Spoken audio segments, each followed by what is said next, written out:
মে মাসে সড়ক দুর্ঘটনায় উদ্বেগজনক হারে প্রাণহানি। সড়ক দুর্ঘটনার ভয়াবহ চিত্র প্রকাশ করলো BRTA.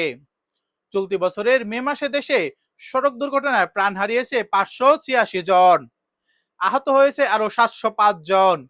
Bangladesh road transport authority বা বিআরটিএ এর প্রকাশিত প্রতিবেদনে এ তথ্য জানানো হয়েছে। প্রতিবেদন অনুযায়ী মে মাসে দেশে মোট 575টি সড়ক দুর্ঘটনা ঘটেছে। বিভাগ ভিত্তিতে হিসেবে সবচেয়ে বেশি সড়ক দুর্ঘটনা ঘটেছে ঢাকা বিভাগে। সেখানে 148টি দুর্ঘটনায় নিহত হয়েছে 152 জন। এরপর রয়েছে চট্টগ্রাম বিভাগ, যেখানে 144টি সড়ক দুর্ঘটনায় প্রাণ হারিয়েছে 133 জন। এদিকে মে মাসের দুর্ঘটনাগুলোতে মোট 890টি যানবাহন জড়িত ছিল। এর মধ্যে মোটরসাইকেলের সংখ্যা ছিল সবচেয়ে বেশি। যানবাহন ভিত্তিক হিসেবে মোটরসাইকেল দুর্ঘটনায় সর্বোচ্চ 159 জন নিহত হয়েছে। এছাড়াও ট্রাক, কাভার ভ্যান দুর্ঘটনায় 85 জন এবং বাস ও মিনি বাস দুর্ঘটনায় 54 জন নিহত হন।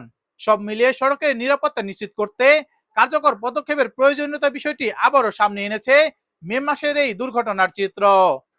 Mohammad Suman, news desk, DN Bangla.